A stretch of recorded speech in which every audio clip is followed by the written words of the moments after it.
그들이 실로에서 먹고 마신 후에 한나가 일어나니 그때 제사장 엘리는 여호와의 전 문설주 곁 의자에 앉아 있었더라. 한나가 마음이 괴로워서 여호와께 기도하고 통곡하며 서원하여 이르되, 만군의 여호와여, 만일 주의 여종의 고통을 돌보시고 나를 기억하사 주의 여종을 잊지 아니하시고 주의 여종에게 아들을 주시면 내가 그의 평생에 그를 여호와께 들고 삭도를 그의 머리에 대지 아니하겠나이다. 그가 여호와 앞에 오래 기도하는 동안에 엘리가 그의 입을 주목한즉 한나가 속으로 말하며 입술만 움직이고 음성은 들리지 아니하므로 엘리는 그가 취한 줄로 생각한지라. 엘리가 그에게 이르되, 네가 언제까지 취하여 있겠느냐? 포도주를 끊으라. 대주여, 그렇지 아니하니이다. 나는 마음이 슬픈 여자라. 포도주나 독주를 마신 것이 아니요 여호와 앞에 내 심정을 통한 것뿐이오니 당신의 여종을 악한 여자로 여기지 마옵소서. 내가 지금까지 말한 것은 나의 원통함과 격분됨이 많기 때문이니이다. 평안히 가라. 이스라엘의 하나님이 네가 기도하여 구한 것을 허락하시기를 원하노라. 당신의 여종이 당신께 은혜 입기를 원하나이다. 하고 가서 먹고 얼굴에 다시는 근심빛이 없더라. 어느 가난한 행색을 하고 있는 한 부인이 식료품 가게 앞에 와서 들어오질 못하고 앞에서 서성거리다 갔다가 다시 왔다 갔다 다시 왔다 그러면서 서성거렸던 거예요. 그러다 마침내 가게 안으로 들어와서 가게의 주인에게 이렇게 얘기합니다. 저희 아이들이 이번 크리스마스 때는 굶지 않기를 바랍니다. 그래서 염치불구하고 저희가 먹을 것이 없어서 저희가 아이들이 좀 굶지 않을 정도로만 조금 식료품을 좀 주시면 좋겠습니다 라고 부탁을 드립니다 했는데 돈이 얼마나 있나요? 라고 가게 주인이 물어본 거예요. 남편은 전쟁터에 나가서 죽었고 저희가 가지고 있던 돈들은 이제 다 써서 돈이 없습니다. 대신에 제가 식료품 주시면 이 가게와 사장님 위해서 열심히 기도해 드릴게요. 부탁드립니다 라고 그랬어요. 가게 주인 입장에서는 웬 거지 여자가 와가지고 밥 달라고 구걸하나 그런 느낌이잖아요. 그래서 기분이 좀 상해가지고 빈정거리면서 얘기한 거예요. 알았어요. 그러면 내가 종이 한 장 줄 테니까 거기다 지금 당신이 응답받고 싶은 기도 제목을 쓰세요. 그리고 나한테 주면 내가 그 제목을 저울에 달아가지고 그 나오는 무게만큼 내가 먹을 걸 줄 테니까 그렇게 주라고 그러면서 종이를 한 장 줬더니 그 부인이 거기다 뭐라고 쓴 거예요. 기도 제목을. 보지도 않고 옆에 구석에 있던 저울을 가졌는데 저울은 아시지만 무거운 쪽이 밑으로 내려가게 돼 있잖아요. 그렇죠? 그래서 이렇게 돼 있는데 밑에 무거운 쪽에다가 이렇게 종이를 올려놨어요. 기도한 제목을. 그리고 빵 한 조각을 이렇게 덩어리로 돼 있는 걸 딱 올려놨는데 이게 올라가면 이렇게 올라가야 되는데 안 올라가는 거예요. 왜 그러지? 그냥 이제 신기해서 다시 또 빵 한 덩어리를 갖다가 이쪽에 딱 올려놨는데 움직이질 않습니다. 그때부터 당황하기 시작한 겁니다. 이 종이 쪼가리가 무거워야 얼마나 무거울까라는 생각을 했는데 저울이 움직이지 않잖아요. 김추가. 그래서 고기를 갖다가 탁 걸어라서 올려놨는데 그래도 움직이질 않아. 안 되겠다. 과일 바구니를 갖다가 얹어놨는데 움직이질 않아요. 야, 이거 잘못했다가 내가 약속한 대로 이거 무게 나온 대로 다 주게 생겼으니까 됐으니까 이거 다 가지고 그냥 가라고. 그런 거예요. 부인 입장에 너무 고맙죠. 그래서 눈물을 흘리면서 고맙습니다. 감사합니다. 잘 먹겠습니다. 인사를 하고 가게를 나왔어요. 얼마 후에 그 주인이 알았어요. 이 저울이 고장났다는 사실을. 너무 오래 사용하는 안에서 고장이 났던 거예요. 그래서 이 딱 맞춰준 대로 놨더니 이게 안 움직였던 겁니다. 그럼에도 불구하고 그 가게의 주인은 그 저울을 볼 때마다 생각합니다. 이게 과연 우연의 일치일까? 왜 내가 기도의 무게를 달아보고 그거대로 주겠다고 얘기를 했을까? 그리고 왜 그 부인은 이 저울이 딱 고장날 때 와가지고 그런 일을 벌였을까? 그리고 그때마다 그 부인이 적었던 기도 제목 종이 쪽지를 이렇게 펴서 보는데 거기에 뭐라고 써 있어주면 주여 오늘도 우리에게 일용할 양식을 주시옵소서. 그렇게 적혀 있었어.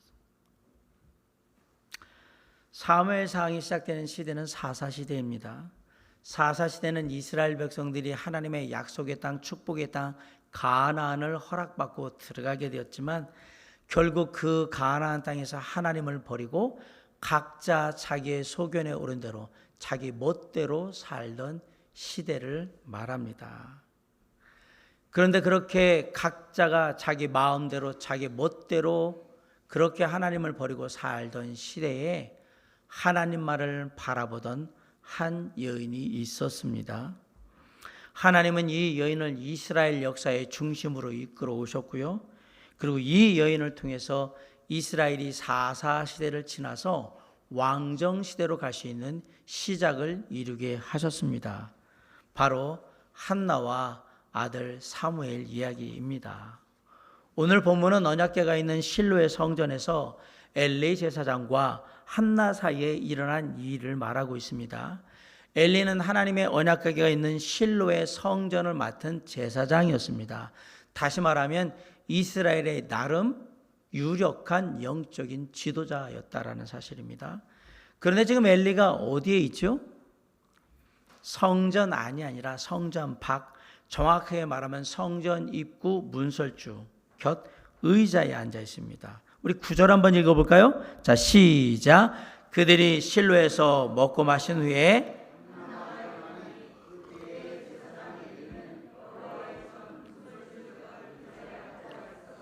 네. 참고로 실로에 위치한 장막, 성막은 솔로몬이 지은 성전과는 좀 다르지만 그렇다고 뭐 텐트 같은 임시 천막 안에 지금 언약궤가 있거나 그런 건 아니었습니다. 어떻게 할 수 있느냐? 여호와의 전 문설주, 이게 기둥 같은 거거든요. 그걸 보면 완전한 성전의 형태, 뭐 솔로몬 성전이나 이런 성전의 형태는 아니겠지만 어느 정도 고정된 건축 형태의 그런 성전에 있었다라는 사실을 우리가 추측해 볼 수 있어요. 아무튼 제사장이니까 뭐 성전에 어디든지 다 있을 수 있습니다. 갈 수 있고. 그런데 지금 엘리는 성전 문설주 곁에 있다라고 얘기합니다. 그럼 거기서 뭘 하고 있었을까요? 엘리는 지나가는 사람들을 지켜보고 있었던 거예요. 더 정확하게 말하면 감시하고 있는 건 관리하고 있는 겁니다. 뭘 감시하고 관리하고 있는가? 지금 하나님의 언약궤가 있는 실로의 성전에 누가 예배드리러 오는지, 두 번째는 예배드리러 올 때 뭘 예물로 가지고 오는지를 다 지켜보고 있었던 거예요. 그게 엘리가 아침부터 저녁까지 성전의 문이 열려 있는 동안에 하루의 일과이며 낙이었던 거예요. 지금 엘리에게 한나는 그런 성전을 드나드는 사람 중에 한 사람일 뿐이에요. 한나의 사정이 어떤지는 관심 없어요. 어떤 예물을 가지고 와서 바치려고 하는가만 관심 있게 그냥 보고 있는 거예요. 사실 그런 가운데 지금 성전 안에서 자신의 두 아들 홈니와 비누아스가 어떤 못된 짓, 악한 짓을 하고 있는지는 전혀 관심이 없고, 사람들이 성전에 들어가서 어떻게 영과 진리 가운데 예배드리는지 이런 거에는 일도 관심이 없습니다. 다만 뭐 가지고 오느냐, 뭘 예물로 드리고 가느냐, 그것만 관심이 있는 거예요. 아마 이런 엘리 제사장의 모습은 그 당시 사사시대를 살아가고 있는 이스라엘 사람들의 영적인 상태가 어떤지를 극명하게 보여주는 모습 중에 하나가 아닐까 생각해 봅니다. 엘리 제사장은요, 성전의 제사장이거든요. 그런데 지금 뭐 하냐면 성전 관리자가 되어 있는 거예요. 관리하고 있는 거예요. 그런데 이렇게 살렸던 엘리 제사장의 마지막은 어땠느냐? 정말 비참하게 죽습니다. 사무엘상 4장 18절에 보면 하나님의 궤를 말할 때 엘리가 자기 의자에서 뒤로 넘어져 문 곁에서 목이 부러져 죽었으니 나이가 많고 비대한 까닭이라. 그가 이스라엘의 사사가 된 지 40년이었더라 라고 성경은 기록하고 있습니다. 공교롭게도 엘리는 의자로 등장해서 의자로 마칩니다. 잘 보세요. 의자로 사무엘상에 등장했어요. 의자로 사무엘상에서 사라져요. 참고로 엘리라는 이름의 뜻은 고상하다, 높다 이런 뜻입니다. 근데 과연 주님 안에서 고상하고 높게 살았습니까?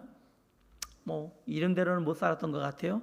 아무튼 엘리는 사사로서 이스라엘의 마지막 사사인 사무엘을 훈련시킨 스승이었어요. 성경은 그 엘리가 사사로 이스라엘 백성들을 40년 동안 다스렸다라고 분명히 말하고 있습니다. 그런데 그런 사사이자 제사장인 엘리가 늙은 데다가 몸까지 살이 쪄가지고 무거워진 가운데 의자에 앉아있다가 뒤로 넘어져서 목이 부러져가지고 죽었다라고 성경이 기록합니다. 정말 사사답지 않고 제사장답지 않은 정말 비참한 죽음을 죽은 겁니다. 그와는 대조적으로 한나는 지금 하나님 앞에 나와서 기도하고 있는 모습을 보입니다. 우리 12절 한번 다 같이 읽어봅시다. 시작.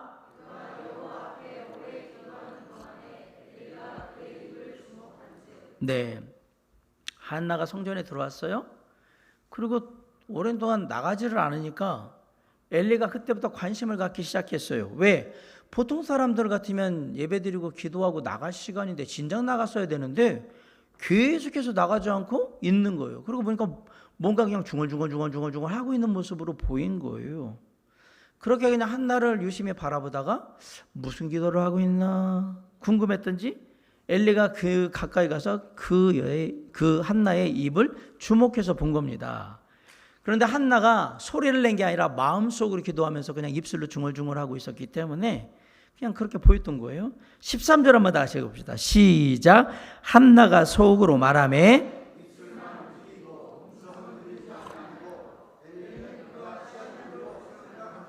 엘리는 술 먹었구나, 술 취했구나 이렇게 생각했던 거예요. 사실 소리내서 기도한다고만 다 좋은 기도고 소리는 안 내면 아니고 그런 건 아닙니다. 오늘 보면 한나가 마음속으로 기도했고요. 여기 하나님 앞에서 오래도록 기도했다라고 얘기를 하고 있습니다. 그런데 한나는 그냥 기도한 게 아니라 마음을 다해서 간절히 기도한 거예요. 우리 15절 한번 다 같이 봅시다. 시작.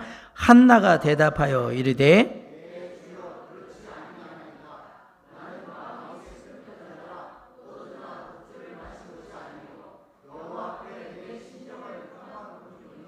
예, 15절에 보면 여호와 앞에 내 심정을 통하면서 기도했다라고 얘기를 하고 있습니다.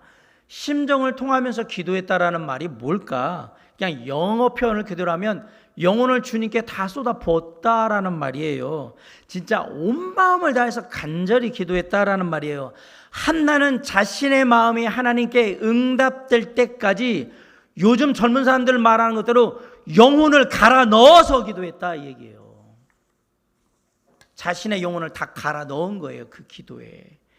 지금 우리 가운데 살아 역사하신 하나님 예수 그리스도께서는 성육신 하셔서 이 땅에 계시는 동안에 간절히 당신에게 부르짖는 자들의 그 부르짖음, 간구를 단 한 번도 외면한 적이 없으십니다.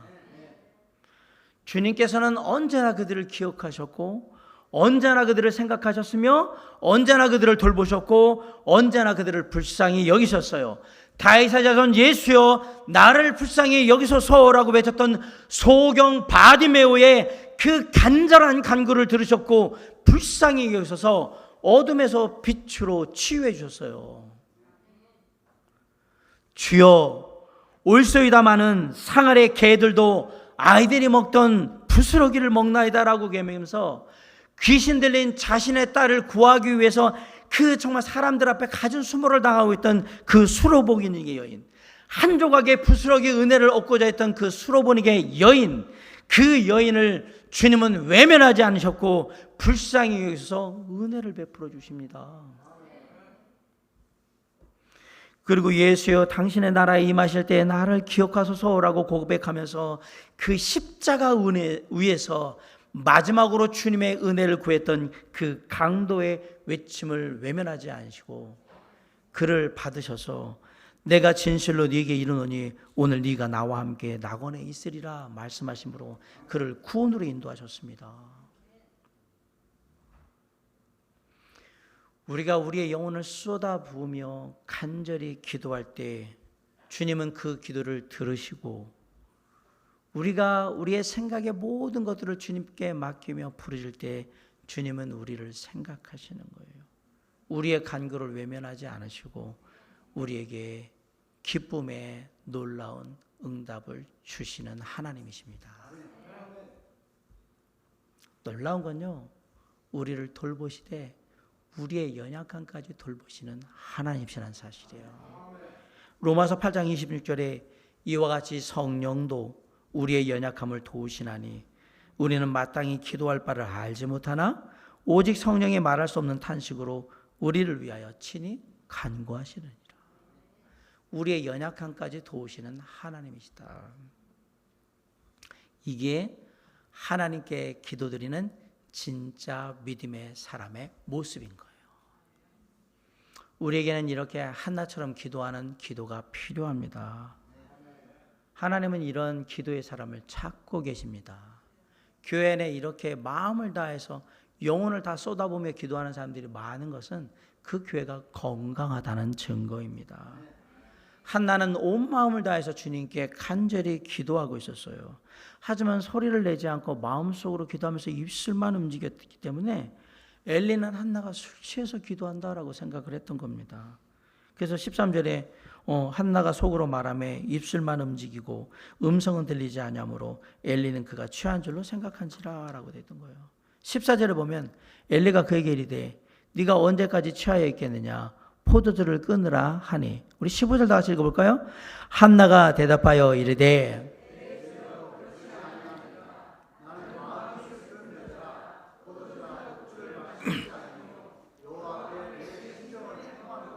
16절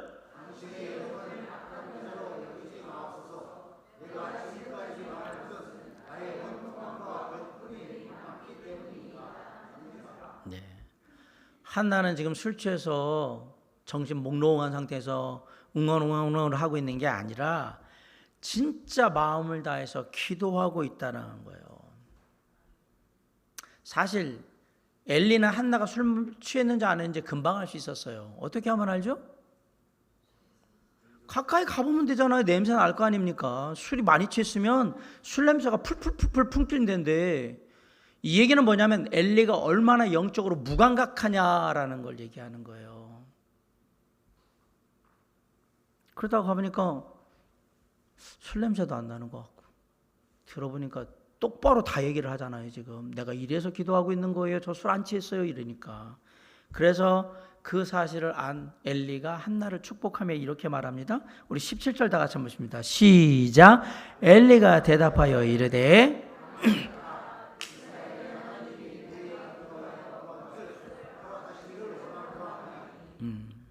자, 지금 한나에게 하나님의 축복, 기도 응답에 대해서 말하고 있는 사람이 누구죠? 엘리입니다. 엘리 제사장. 그 영적으로 아주 무감각한 제사장입니다. 한나가 간절히 마음을 다해 기도하는 것조차 술 취해가지고 웅얼거린다고 생각했던 그런 어리석은 제사장입니다. 그리고 성전에, 실로에 성전 오는 사람들이 예배 드리는 것에 관심은 없고, 그러니까 참된 예배자로서 거기에 있는 것이 아니라 그냥 성전 관리자 역할을 하면서 뭐 갖고 나와 그것만 바라보고 있던 그런 아주 수준 낮은 제사장이에요. 그 어리석은 제사장이 한나에게 지금 얘기하는 거예요. 하나님이 네 기도에 응답하시기를 내가 원해, 내가 바래, 그렇게 되면 좋겠어 라고 얘기를 합니다. 얘기를 해줄 때 하나님이 네 기도를 들으셨다라고 하든지, 하나님이 너에게 반드시 네 기도에 응답하실 것이다 이렇게 쓰면 그래도 좀 확신 있게 할 텐데, 이 얼마나 애매한 축복이에요. 난 하나님이 그렇게 해주기를 원한다. 만약에 정말 간절했는데 나도 하나님이 네 뜻대로 되길 원해 라고 얘기한다 그러면 그리고 아까 그 모습을 다 봤다면, 문설주에서 졸고 앉아 있다가 사람들 할 때 보고 그러는 거 봤다면, 한나가 네. 제 일은 제가 알아서 할 테니까 문설주에 앉아 있다가 넘어지지 마시고 조심하세요. 제가 알아서 안 할게요. 이렇게 무시할 수도 있어요. 이런 모습이라면. 그렇죠. 가끔은 교회에서 그런 모습들을 봐요. 목회자가 부족하고 연약해 보이면 그런 모습 보여요. 남의 얘기가 아니거든요. 뭐 저희 교회 얘기는 아니면 기도원에 좀 여러 번 갔다 와서 내가 좀 기도 영바를 받았다 그러면 와가지고 그냥 막 내가 은혜 받았네, 그냥 영이 보이네 막 그러면서 막 그러시는 분들도 있고, 나는 남들보다 특별한 은사가 있어서 사람들을 보면 다 안다고 얘기하는데 어떻게 하는지 저도 모르겠지만 아무튼 뭐 은사가 그렇다라고 막 알고 있다고, 내가 병든 사람 여러 기도해서 고쳤는데 나에게 그런 능력이 있다라고 얘기하면서, 그럼 내가 그래서 성경도 다 뭐 십독하고 내가 웬만한 성경구를 다 외우고 된다 그러면 이제 뭐예요? 교회의 영적인 질서를 무너뜨리면서 교만한 가운데 막 나대는 사람들이 교회 안에 있습니다. 잘못된 성도들의 모습입니다. 한나가 지금 그렇게 얼마든지 할 수 있습니다. 엘리 향해서. 아이고 졸고나 앉아있고 관심은 하나도 없고 참 저런 것도 제사장이라고 막 이러면 어떨까? 이렇게 무시하면 어떡할까? 그런데 엘리가 그런 모습이었음에도 불구하고 한나는 비록 영적으로 무감각한 제사장이었지만 영적인 질서를 지켰어요.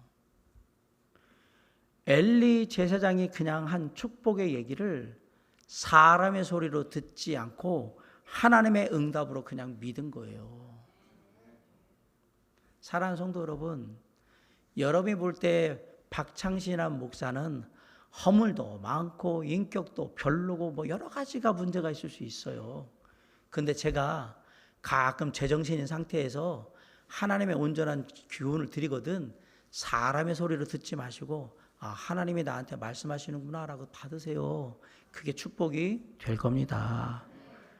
잘났든 못났든 잘하든 못하든 엘리는 하나님이 세우신 제사장이며 나는 그 하나님이 세우신 제사장을 존중하며 그 앞에 나아가서 그 말이 하나님의 음성으로 그냥 내가 믿고 받아들인다.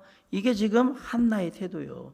이건 보통 사람과 다른 한나의 모습이며 한나의 신앙입니다. 이런 한나의 태도가 기도의 응답의 비결이 아닐까 저는 생각합니다. 세상에 기도하는 사람들은 참 많아요. 그러나 하나님 앞에서 자기의 마음을 다 쏟아부어 기도하는 사람들은 많지 않습니다. 아울러 영적인 질서를 존중하면서 하나님과 사람 앞에서 진짜 겸손하게 기도하는 사람들은 더더욱 많지 않습니다. 기도 좀 하면, 나름 또 기도에 응답 받았다고 하면 그냥 남들 기도 안 한다고 막 판단하고 뭐라고 비난하고, 목사님도 기도 안 하네, 목사님도 뭐 별거 없네, 기도 좀 하시지 그러면서 무시하고 교만한 모습을 보이는 게 일반적인 사람들의 모습이란 말이에요. 그런데 한나는 영적으로 무감각하기에 이를 데 없는 엘리 제사장의 축복을 사람의 소리로 들은 게 아니라 하나님의 응답으로 듣고 지금 믿고 있는 거예요. 우리 18절 한번 보세요. 한번 읽어봅시다. 시작. 이르되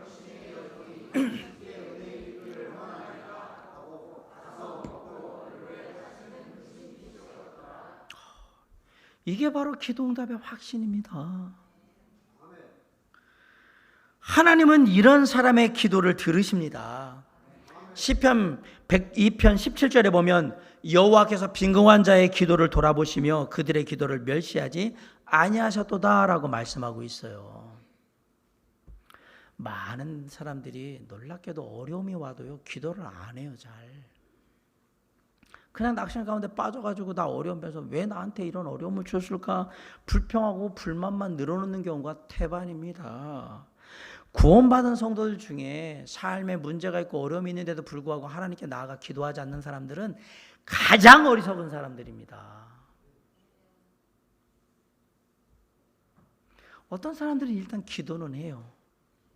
근데 자신이 하는 기도에 응답받을 거라는 확신은 없어요. 그래도 기도 안 하면 뭔가 불안하니까 기도는 해야 될 것 같고, 그냥 입술로 그냥 하나님 뭐 기도 들으신데 이게 응답받을 거라는 믿음은 없어요. 근데 내가 그렇게 기도했는데 요행이 기도가 들어줘. 아유, 내가 감사하네 뭐. 그러다가 근데 기도를 됐는데 응답이 없어. 그렇지 뭐 하나님이 나 같은 사람 기도나 들으시긴 하고 뭐 하겠어? 그러고 그냥 마음 접는 거예요. 어떤 사람은 이렇게 하는 거예요.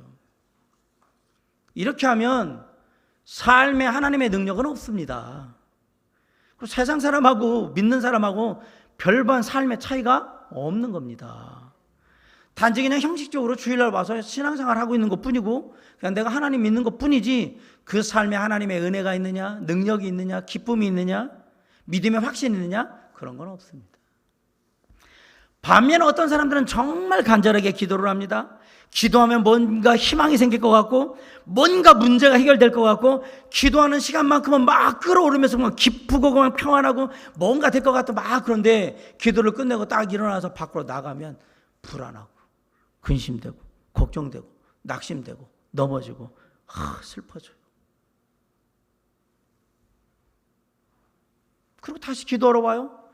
주님 제발 기도 들으십시오. 이때는 또 막 성령 충만해가지고 막 기도하고서 아멘. 그러고서 집에 갔는데 집에 혼자 멍하니 있는데 힘들어, 지쳐. 그리고 뭔가 막 걱정스럽고 이게 내가 될까? 왜 그럴까요? 기도할 때는 확신이 있었어요. 근데 삶의 현장에 가니까 그 확신이 확신으로 바뀌지를 않는 거예요. 그러니까 신앙과 삶의 그 중간을 왔다 갔다 하면서 그러면서 있는 거예요. 그냥 늘 계속 불안하게. 교회 오면 진짜 은혜로운데 교회 안에서 막 이러면 막 뭔가 다 될 것 같은데 집에 가면 그냥 푹 쓰러져 가지고 아무것도 안 되고 세상에 나보다 더 불행한 사람 없는 것 같은 그런 마음이 들어요. 그리고 또 와서 열심히 기도해요. 근데 이 문만 나가가지고 예배당 문만 나가고 집에 가는 건 막 내 은혜가 퍽퍽 사라져요. 그리고 일주일 돼서 와 보면 천부의 의지 없어서 손 들고 이제 또 그러고 있는 거죠. 이제 기도 응답에 대한 확신이 부족한 겁니다. 내 기도에 이게 하나님의 뜻일 때 반드시 하나님이 역사하신다, 응답하신다는 믿음이 아닌다는 거예요. 이게 될까? 안 될까? 될까? 안 될까? 되나? 안 되나? 되나? 이러고 있는 거예요. 그냥 온전하고 성숙한 믿음의 사람은 자신의 영적인 상태에 민감합니다. 단 한순간으로 하나님으로부터 벗어나기를 원하지 않기 때문에 계속 자신의 영적인 상태를 살피고 또 살피는 거예요. 마음에 근심 걱정이 들어오잖아요. 그러면 근심 걱정을 하는 게 아니라 아이고 내 마음이 이러네. 그럼 어떻게 해요? 하나님께 빨리 나가 주님 제 마음에 이런 걱정이 있어요. 이런 염려가 있어요. 이게 걱정되는데요. 어떻게 할까요? 이렇게 나가는 거예요. 내 삶을 통해서 내가 하나님의 자녀일 때 내가 세상의 삶에 여러 가지 문제들 때문에 낙심하고 그 부분에 넘어져가지고 막 사는 삶을 보이지 않기 위해서 삶에 문제가 있거든 어려움이 있거든 무조건 하나님 앞에 나아가는 거예요. 주여 저의 마음을 붙들어 주시옵소서. 제가 약합니다. 마음이 흔들립니다. 정말 걱정됩니다. 주님 붙들어 달라고 기도하는 거예요. 겸손히 무릎 꿇고 안 되면 또 와서 기도하는 거예요. 그리고 그냥 눈물 흘리는 거예요. 주여 도와주십시오. 주님이 안 도와주시면 제가 넘어질 것 같습니다. 언제까지? 기도를 통해 하나님이 주시는 평강이 내 마음을 지배할 때까지, 그때까지 계속해서 기도하는 거예요. 끈질기게 기도의 자리를 벗어나지 않고 기도하는 겁니다.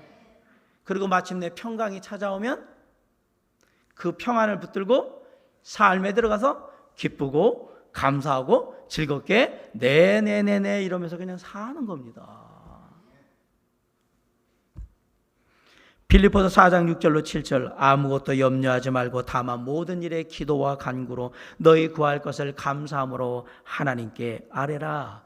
그리하면 모든 지각에 뛰어난 하나님의 평강이 그리스도 예수 안에서 너희 마음과 생각을 지키시리라. 뭐가 지킨다고요? 하나님의 평강이, 평안이, 화평함이 내게 임한다고요. 제대로 기도하면.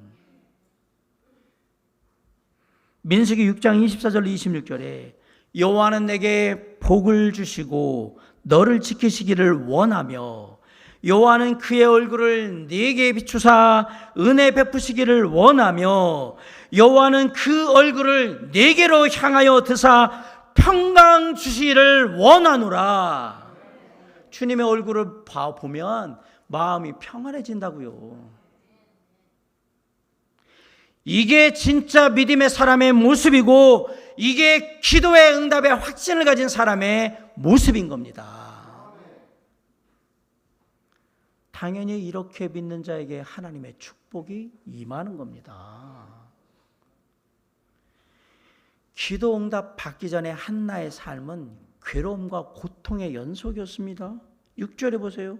그의 적세인 분인나가 그를 심히 격분하게 하여 괴롭게 하더라. 7절 분인나가 그를 격분시키므로 그가 울고 먹지 아니하니. 10절 한나가 마음이 괴로워서 여호와께 기도하고 통곡하며. 11절 주의 여종의 고통을 돌아보시고. 16절 나의 원통함과 격분됨이 많기 때문이다. 이 정도면 정신과 치료받아야 되는 거 아닌가요? 한나의 삶은 하나님 앞에 나오기 전까지는 고통과 괴로움의 연속이었지만 그랬던 한나가 하나님께 나와 하나님의 은혜를 입고 그 응답을 확신한 후에는 한나의 삶이 완전히 바뀌었다라는 사실이에요. 18절 다시 읽습니다. 시작. 이르되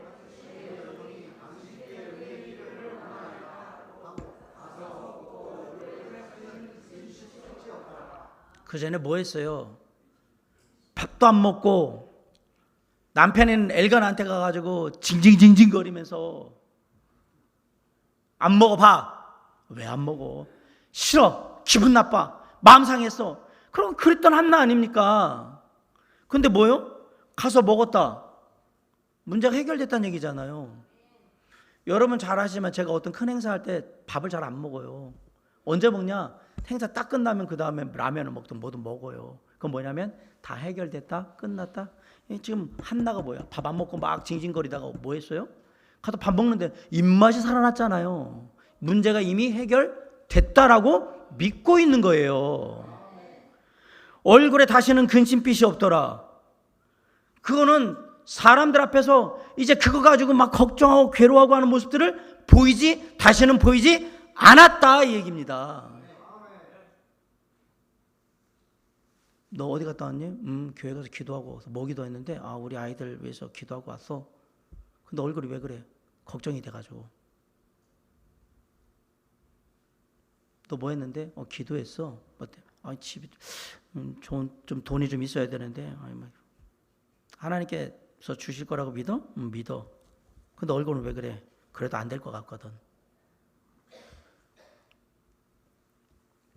얼굴에 다 쓰여 있어요. 얼굴에. 안 믿는다는 게. 내가 그렇게 기도했지만 내 마음은 안 믿어요. 불안해요. 라는 게 얼굴에 쓰여 있단 말이에요. 놀랍게도 얼굴에 다시는 근심빛이 없더라. 한나가 애 때문에 얼마나 많이 스트레스를 받았습니까? 애 못 낳는 것 때문에. 얼굴 보면 늘 우울하고 슬프고 남편이 아무리 잘해줘 봤자 좀 살맛 안 나고 그냥 얼굴에 쓰여 있는 거잖아요. 그냥 문제가 많구나. 근데 뭐라고 했어요? 성경에 얼굴에 다시는 근심빛이 없더라. 마가복음 11장 14절에 보면 24절에 보면 그러므로 내가 너에게 말하노니 무엇인지 기도하고 구하는 것은 받은 줄로 믿으라. 그리하면 너에게 그대로 되리라. 한나가 지금 그렇게 믿고 있는 거예요. 내가 구했고 하나님이 들으셨고 하나님이 이루실 줄 믿습니다. 이게 한나의 기도의 응답의 확신이에요. 하나님의 은혜에 대한 확신이에요. 그래서 한나의 삶이 180도 바뀌었던 겁니다. 한나라는 이름의 의미가 뭡니까? 제가 지난주에 얘기를 했잖아요. 한나라는 이름의 의미가 은혜 아닙니까? 은혜.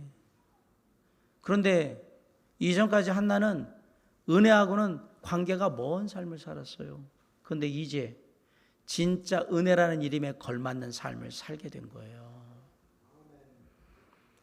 하나님께서 기억해 주셔서 은혜를 입은 한나가 된 겁니다. 하나님께서 생각해 주셔서 은혜를 입은 한나가 된 겁니다. 하나님께서 돌봐주셔서 은혜를 입은 한나가 된 겁니다. 하나님께서 불쌍히 여기셔서 은혜를 입은 한나가 된 것입니다. 그래서 그 은혜를 통해서 세상이 줄 수 없는 주님이 주시는 놀라운 평안을 누리고 있는 겁니다. 오늘 말씀을 마칩니다. 사랑하는 성도 여러분, 지금 이 한나의 모습이 바로 저와 여러분의 모습이 될 수 있기를 간절히 바랍니다. 한나의 이 간절한 기도의 모습이 바로 저와 여러분의 기도의 모습이 될 수 있기를 간절히 바랍니다. 한나를 기억하시고, 한나를 생각하시고, 한나를 돌보시고, 한나를 불쌍히 여기셔서 한나에게 은혜를 베푸셨던 그 하나님이 지금 저와 여러분 가운데 살아 역사하셔서 동일하게 함께 하시는 하나님이신 줄 믿습니다. 우리의 삶에 문제가 생기거든, 어려움이 생기거든 가지고 지지고 볶고 하지 마시고 그냥 하나님께 가지고 나아가세요. 그리고 주님 앞에 나아가서 그 모든 거 다 내려놓고, 사람 때문에 힘든지, 일 때문에 힘든지, 뭐 때문에 힘든지 다 그냥 쏟아 놓으면서 우리의 영혼을 다 쏟아 놓고 기도하시기 바랍니다. 주님이 우리를 기억하실 겁니다. 주님이 우리를 생각하실 겁니다. 주님이 우리를 돌보실 겁니다. 주님이 우리를 불쌍히 여기실 겁니다. 그래서 우리에게 응답의 은혜를 베풀어 주실 겁니다. 그리고 약속하실 겁니다. 내가 반드시 이루리라. 그 주님의 약속을 믿고 평안히 주님을 따라 주님과 함께 사시기 바랍니다. 이번 한 주간도 세상에 나가면 크고 작은 수많은 일들이 여러분 가운데, 저와 여러분 가운데 일어날 겁니다. 그때마다 어떻게 하시겠습니까? 네가 그것을 염려하고 걱정해서 네 길을 한자나 더 잘할 수 있게 하겠느냐? 그건 우리가 해야 될 일이 아니고 주님께 맡겨야 될 일. 우리가 할 일은 딱 하나예요. 삶에 문제가 생기거든 하나님 앞에 나아간다. 주님 앞에 나아가 맡긴다. 수고하고 무거운 짐진 자들아 다 내게로 오라. 내가 너희를 쉬게 하리라. 제발 좀 짐 계속 지고 힘들어한다고 남들한테 투덜투덜하고 원망하지 마세요. 주님이 뭐라고 했어요? 무거운 짐 누구한테 맡기라고 했습니까? 주님께 맡기라고 했잖아요. 왜 그렇게 주님을 못 믿으세요? 맡기라는데. 맡기세요. 맡기려면 주님께 나아가야 되겠죠? 주님께 나아가서 다 맡기세요. 주님이 우리를 쉬게 하리라, 평안을 누리게 해주시겠다고 약속하셨습니다. 그 주님이 주시는 평안 가운데 늘 주님과 함께 동행하며 승리하는 저와 여러분의 아름다운 삶이 이루어지기를 주님의 이름으로 간절히 축원합니다. 우리 시간 기도하겠습니다.